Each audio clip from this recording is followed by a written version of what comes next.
ക്രിസ്തുവിൽ എത്രയും സ്നേഹം നിറഞ്ഞവരെ, ആണ്ടുവട്ടം 12-ാം ഞായറാഴ്ചയിലേക്ക് നാം ഇന്ന് പ്രവേശിച്ചിരിക്കുകയാണ്. ഇന്നത്തെ ഒന്നാം വായനയിൽ ജെറമ്യാ പ്രവാചകൻ വരുമെന്ന് കേൾക്കുമ്പോൾ തന്നെ ഇസ്രായേൽ ജനം അസ്വസ്ഥമാവുകയും പരിഭ്രാന്തരാവുകയും ചെയ്യാറുണ്ട്.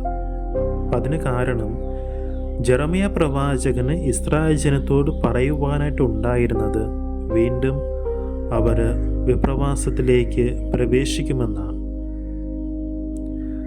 ഇസ്രായേൽ ജനം ദൈവവുമായ കർത്താവുമായിട്ട് ഒരു ഉടമ്പടി ചെയ്യുന്നുണ്ട്. ഞാൻ നിങ്ങളുടെ ദൈവവും നിങ്ങൾ എൻ്റെ ജനവുമായിരിക്കും. ഈ ഉടമ്പടിയിൽ ദൈവമായ കർത്താവ് എപ്പോഴും വിശ്വസ്തനായിരുന്നു. എന്നാൽ ഇസ്രായേൽ ജനം വീണുപോയി. 3 കാരണങ്ങളാണ് ജെറമ്യാ പ്രവാചകൻ പറഞ്ഞു വയ്ക്കുന്നത്. ഒന്നാമതായിട്ട്, ഇസ്രായേൽ ജനം ദൈവമായ കർത്താവിനെ ഉപേക്ഷിച്ചു. രണ്ടാമതായിട്ട്, ദൈവമായ കർത്താവ് അവർക്ക് വാഗ്ദാനമായിട്ട് നൽകിയ ആ വാഗ്ദത്ത ഭൂമി പാപം മൂലം അശുദ്ധമാക്കി. മൂന്നാമതായിട്ട്, അന്യദേവന്മാർക്ക് അവർ ധൂപാർച്ചന ചെയ്തു. ഈ ഒരു പശ്ചാത്തലത്തിലാണ് ദൈവമായ കർത്താവ് ജെറമ്യായോട് പറയുന്നുണ്ട്, നീ പോയി കുശവൻ്റെ കയ്യിൽ നിന്ന് മൺകലം വാങ്ങി ജനപ്രമാണികളുടെയും പുരോഹിത ശ്രേഷ്ഠന്മാരുടെയും മുമ്പിൽ വച്ച് ഉടയ്ക്കുവാനായിട്ട്. ഈ മൺകലം ഉടഞ്ഞതുപോലെ എൻ്റെ ജനത്തെ ഞാൻ ചിതറിക്കും.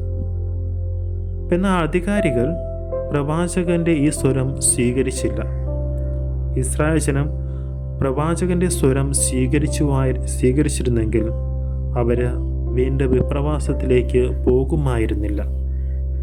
യോനാ പ്രവാചകൻ നിനവേക്കാർക്ക് മുന്നറിയിപ്പ് നൽകിയതുപോലെ അവരും രക്ഷപ്പെടുമായിരുന്നു.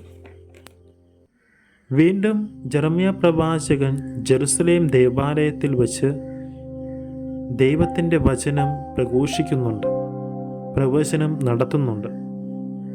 വീണ്ടും ഇസ്രായേൽ ജനം ബാബിലോൺ വിപ്രവാസത്തിലേക്ക് പ്രവേശിക്കുമെന്ന് ജെറമ്യാ പ്രവാചകൻ പ്രഘോഷിക്കുമ്പോൾ ഇത് കേട്ടുനിന്ന പാശൂർ എന്ന പുരോഹിതൻ അസ്വസ്ഥനാകുകയും പ്രവാചകനെ ദേവാലയത്തിൽ കെട്ടിയിടുകയും ചെയ്യുന്നുണ്ട്. ഒരു ദിവസം കഴിഞ്ഞ് പിറ്റേ ദിവസം പ്രവാചകനെ ഈ പാശൂർ എന്ന പുരോഹിതൻ അഴിച്ചുവിടുന്നുണ്ട്. ജെറമ്യാ സ്വയം പറയുന്നുണ്ട്, ദിവസം മുഴുവൻ ഞാൻ പരിഹാസപാത്രമായി, എല്ലാവരും എന്നെ അപഹസിക്കുന്നുണ്ട്. അപ്പോൾ ജെറമ്യാ സ്വയം ഒരു തീരുമാനമെടുക്കുന്നുണ്ട്, ഞാൻ പിന്നെ ദൈവത്തിൻ്റെ നാമത്തിൽ പ്രഘോഷിക്കുകയില്ല. എന്നാൽ ഈ ഒരു തീരുമാനമെടുത്തിട്ട് പോലും ജെറമ്യാ പ്രവാചകൻ വീണ്ടും ദൈവത്തിൻ്റെ ആ സന്ദേശം ഇസ്രായേൽ ജനത്തെ അറിയിച്ചു കൊണ്ടിരുന്നു. അതിന് കാരണം അവൻ്റെ ഹൃദയത്തിൽ ദൈവത്തിൻ്റെ ജ്വാല എരിഞ്ഞതുകൊണ്ടാണ്. നാമും ദൈവവചനത്തിനു വേണ്ടി പ്രഘോഷിക്കുവാനായിട്ട് ഇറങ്ങുമ്പോൾ സ്വന്തം ജനത്തിൽ നിന്ന് അവഹേളനം, പീഡനം, സഹനങ്ങളൊക്കെ ഏൽക്കേണ്ടി വരുമ്പോഴും നാം ഒരിക്കലും തളരത്തില്ല. അങ്ങനെ തളരുകയാണെങ്കിൽ നമ്മുടെ ഹൃദയത്തിൽ ദൈവത്തിൻ്റെ ജ്വാല ഇല്ലാത്തതുകൊണ്ടാണ്. ഇന്നത്തെ സുവിശേഷത്തിൽ ക്രിസ്തുനാഥൻ പറയുന്നുണ്ട്, ശരീരത്തെ കൊല്ലുകയും ആത്മാവിനെ കൊല്ലാൻ കഴിവില്ലാത്തവനെ ഭയപ്പെടേണ്ട എന്നാണ്. നാം പ്രാധാന്യം കൊടുക്കുന്നത് ആത്മാവിനല്ല, ശരീരത്തിനാണ്. ശരീരസുഖങ്ങൾക്ക് വേണ്ടി നാം ഓടുമ്പോൾ ഓർക്കണം, നാം നഷ്ടപ്പെടുത്തുന്നത് നമ്മുടെ ആത്മാവിനെയാണ്. ക്രിസ്തു പറയുന്നുണ്ട്, ഈ ലോകം മുഴുവൻ നേടിയാലും തൻ്റെ ആത്മാവ് നഷ്ടമായാൽ അവന് എന്ത് പ്രയോജനം? ദൈവവചനം പ്രഘോഷിക്കുക എന്നത് വൈദികൻ്റെയോ സന്യാസിനിയുടെയോ കടമയല്ല, മറിച്ച് ജ്ഞാനസ്നാനം സ്വീകരിച്ച ഓരോ വ്യക്തിയുടെയും കടമയാണ് ദൈവവചനം പ്രഘോഷിക്കുക എന്നത്.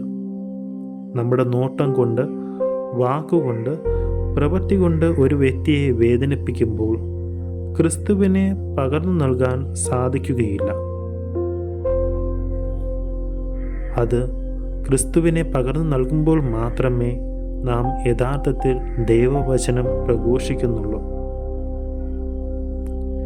ദൈവത്തിൻ്റെ വചനം നമ്മുടെ ഹൃദയത്തിലുണ്ടെങ്കിൽ ജെറമ്യ പ്രവാചകൻ കത്തിപ്പടർന്നതുപോലെ നമ്മുടെ ഉള്ളിലും ആ ജ്വാല കത്തിപ്പടരും. അത് അപരനിലേക്കും പകർന്നു നൽകുവാനായിട്ടും സാധിക്കും. അപ്പോൾ ക്രിസ്തുനാഥൻ നമ്മെ നോക്കി പറയും, മനുഷ്യരുടെ മുമ്പിൽ എന്നെ പറഞ്ഞതുകൊണ്ട് എൻ്റെ സ്വർഗസ്ഥനായ പിതാവിൻ്റെ മുമ്പിൽ ഞാൻ നിൻ്റെ നാമം ഏറ്റുപറയും. ദൈവം നമ്മെ സമൃദ്ധമായിട്ട് അനുഗ്രഹിക്കട്ടെ.